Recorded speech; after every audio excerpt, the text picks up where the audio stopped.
All right, hi everyone. I'm going to give you a short introduction into workflow automation using the common workflow language. It was also planned that we do a hands-on example, run a simple workflow during this presentation. I'm afraid we will not have time for that, but I will just show it up here during the presentation. So a workflow, also called a pipeline, defines a series of data processing steps. And in a very abstract way, you can imagine it like this. You have some input data, and the computer transforms transformation. You get some other data and can again perform a transformation to get again a different result, and to give a practical example. What you did yesterday, you started with raw nanopore reads. You used Guppy to base call them, which is the first transformation. You get base call reads, and then you fed those base call reads into the canoe assembler, which did another transformation, and you ended up with an assembly. And yeah, this would be a short workflow or pipeline.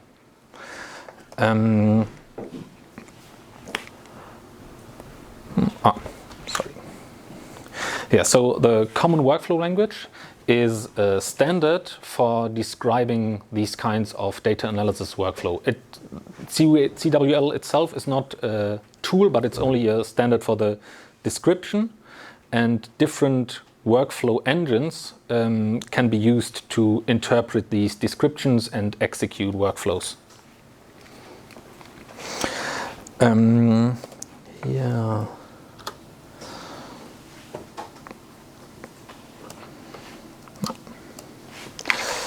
All right, and to run a CWL workflow, what we need, it depends on the kind of execution environment we have, but right here we have Ubuntu machines, and we don't need much setup to be able to run a workflow on a Ubuntu machine. We need a CWL runner, which is able to interpret a workflow, and we need a container engine. But we don't need to install any additional software. And this was supposed to be the hands-on example, but I'm just going to show you in practice. This is wrong. So I am going to download a workflow which I've written a while ago.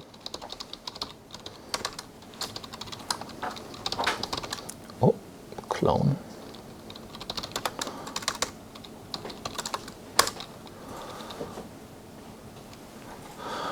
All right. So the one you see down here, model workflow C, is the one we want to run. And what our CWL runner needs to know is what input to put into the workflow. So we're going to create a job file.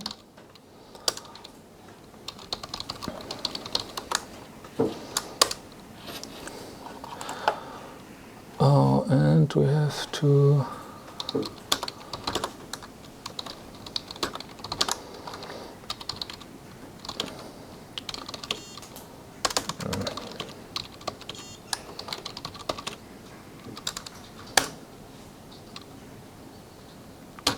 all right, forget this. I didn't need to do that.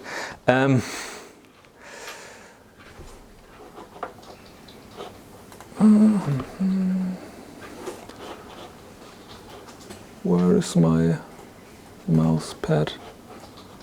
Here. All right, and here we define the input for the workflow. We put in our reads, which are a file, and we find them at, I hope I get this right.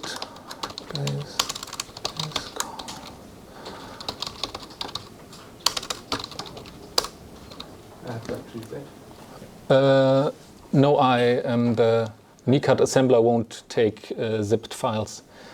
And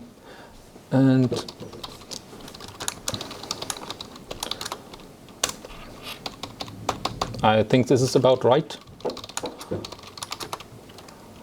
And our threads. It's 4.3. I think if that's group 1. Ah, all right. Or is it group 2? So, oh, the numpad doesn't work. I'm sorry. So 4.3 megabases. Yeah. So this file will tell our workflow what input to use.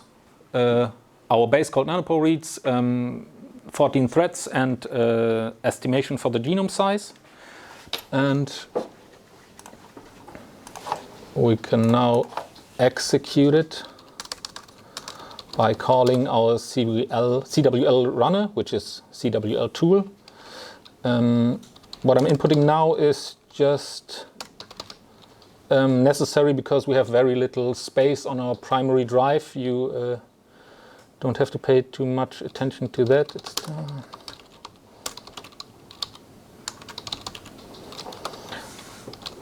temp out there prefix.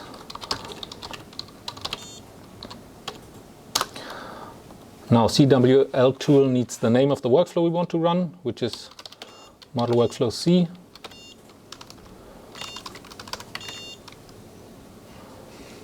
Large C. Ah, yeah. Thanks. And our job file. And now we start. This will run in the background while I continue with the slides. No, this is wrong.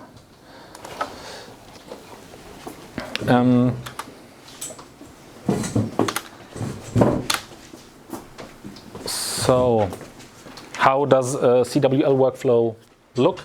At the heart of CWL are tool wrappers, and those are descriptions, standardized descriptions of how a command line tool functions.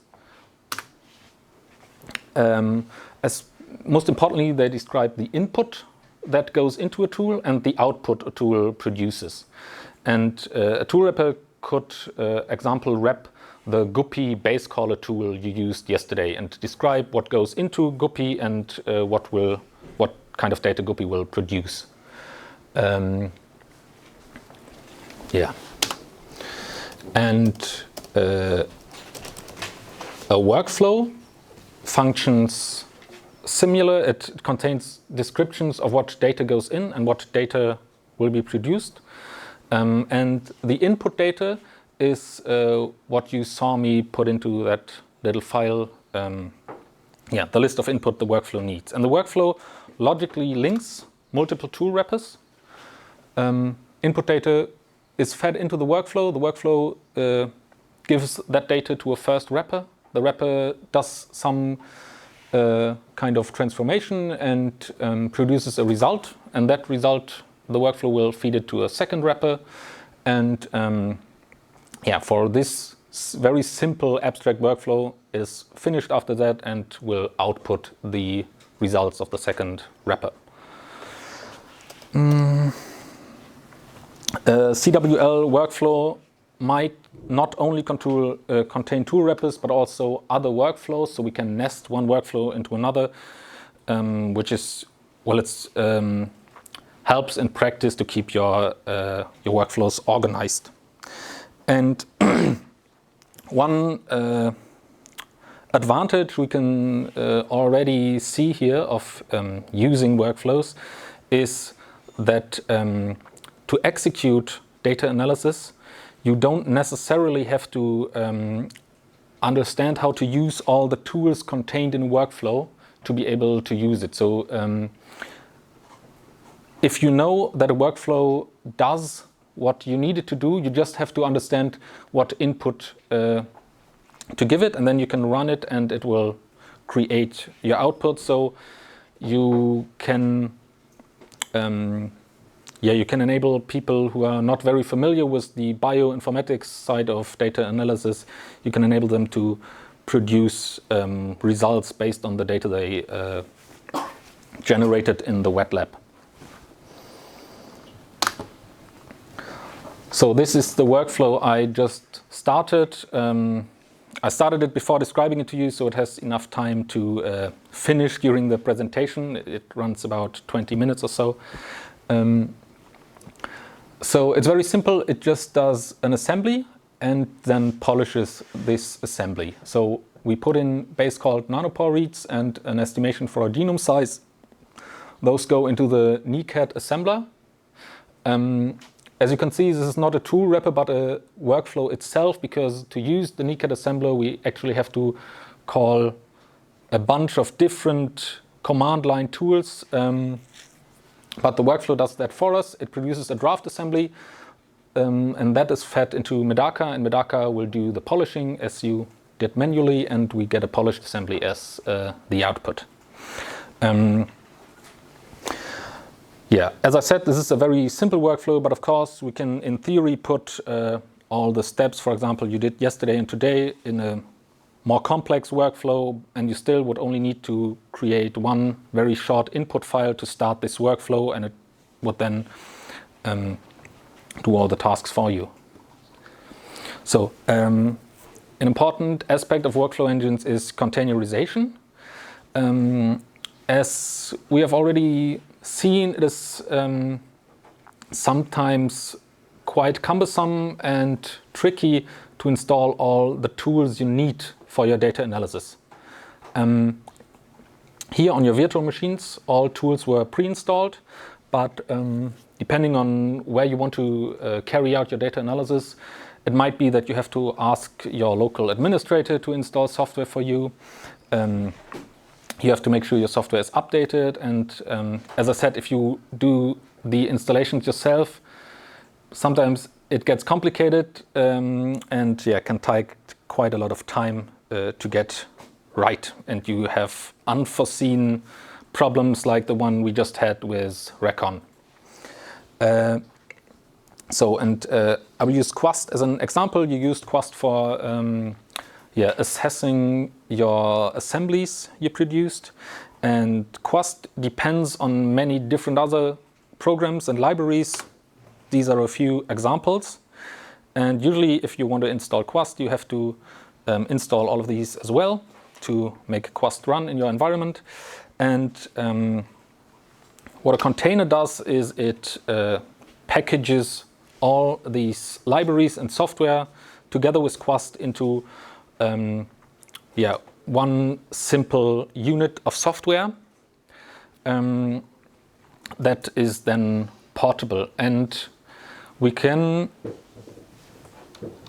use a CWL runner. All right, let me, one moment. There we go. So we can use a CWL runner like CWL tool and specify in the tool wrappers that the runner is supposed to use a specific container to run the tool in. For example, if I produce a Quast tool wrapper and put this line in, docker pull tubb Quast, this tells the runner that before running Quast, it will pull a Docker container from my Docker repository, which is found at hub docker.com user and my username. So while the workflow runs, it will download the Quast container and execute Quast in this container. So you don't have to install any software besides CWL tool and Docker or any other containerization engine to execute your tools, and yeah, you don't have to do any further installations. So there are a bunch of advantages to using workflow engines. The first one is just it saves you time, because you can go ahead and start a workflow and then just come back to your machine once it has finished. And you don't have to do it like you did like yesterday and today, execute one tool, wait a few minutes or a few hours and execute the next tool and so on. It's also very novice friendly. As I said, you don't have to understand exactly what the workflow does to be able to use it. It gives you streamlined ways of sharing your analysis process, because it might be difficult to explain to somebody else what exactly you did. You have like to find some way to document it and pass it on to them. And a workflow, you can just send it via email, for example, or upload it somewhere to the internet, and somebody else will be able to use it, or you will be able to use their workflows. Another aspect is documentation. If somebody asks me about data I produced a few months ago, I will rarely know what exactly I did to get to the result I have lying somewhere on my hard drive.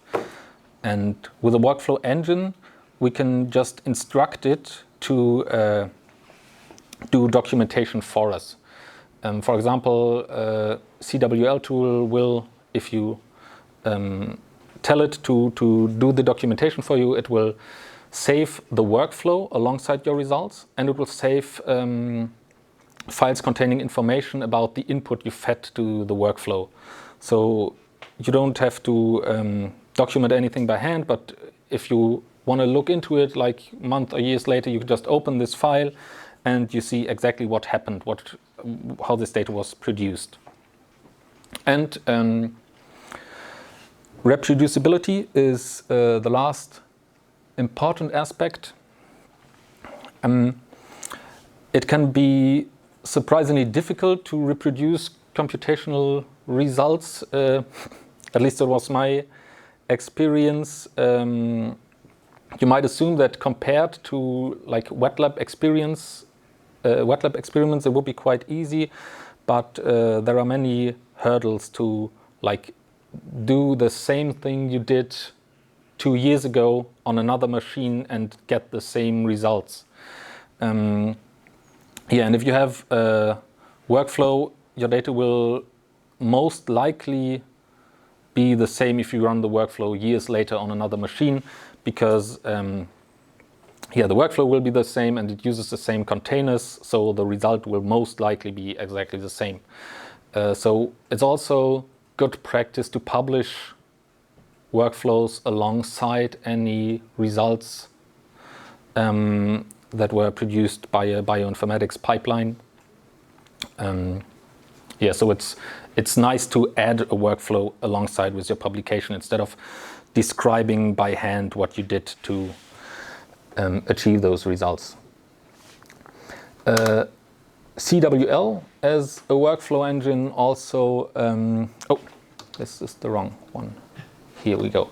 It also offers you a lot of flexibility regarding your execution platforms.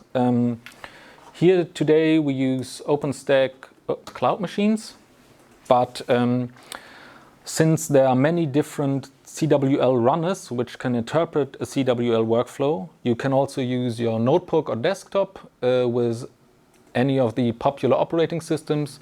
You can use a cluster at your institution if something like Slurm or Grid Engine or any batch scheduler runs on there. And you can use Amazon's web services, Google Clouds, Microsoft Azure. So you're very flexible. And also if you share your workflow and give it to like a colleague in another country, he will most likely have a way to execute this workflow on his execution environment. In the last month, I've also looked a little into if it makes sense to use CWL specifically, because there are quite a few other approaches to automating workflows like Nextflow, SnakeMake, or Galaxy. I've chosen those because they are very popular in the bioinformatics community, and the arguments against using CWL are that it's very verbose. You have to write lots of what's called boilerplate code. Like you have many repetitions, and a CWL description tends to be quite long in comparison with workflows written in, for example, Nextflow or SnakeMake. Also, for some problems, CWL solutions become quite complicated when compared to the other engines. And when you're new to CWL, the learning curve tends to be quite steep in comparison. But what makes learning CWL worth it is that right now it's close to a standard for workflow descriptions. For example, Nextflow, SnakeMake, and Galaxy, they all are working on offering support for CWL documents. So yeah, most people working with any workflow engines will probably be able to use your CWL workflow. The very verbose and long code sometimes takes a long time to write, but also forces you to write in a style that is very readable. Like if you look into a CWL document, it's very easy to understand what it does. And at least in my personal opinion, that is not the case with, for example, a SnakeMake workflow. I have to spend a lot more time looking at that to understand how exactly it works. And of course, compatibility and flexibility, as I said, is a huge advantage, because you don't have to worry about where you run your workflow. It will run on any platform as long as you install the right CWL runner. So a few resources if you would like to use workflows. You can find a lot of CWL workflows at docstore.org. You can find some if you just Google for file type CWL and add what you want to find. For example, if you add bowtie 2, you will find CWL documents describing bowtie 2 tool wrappers. And my personal GitHub page in the Autopore repository, I also have a small collection of CWL workflows and tool wrappers for Nanopore data analysis. You can find containers at Docker Hub or at Biocontainers. And if you want to start writing CWL documents, I would recommend reading the user guide, which can be found at this address. And if you have any questions, go to BioStars. In my opinion, it's a good way to get help fast. And if you would like to get started using CWL for Nanopore data analysis, feel free to write me an email. I've put my address up there. I'm happy to help, and might also help you create a first workflow to get analysis started right away, because I have most tool wrappers already prepared somewhere. Now we will take a look at our analysis. All right.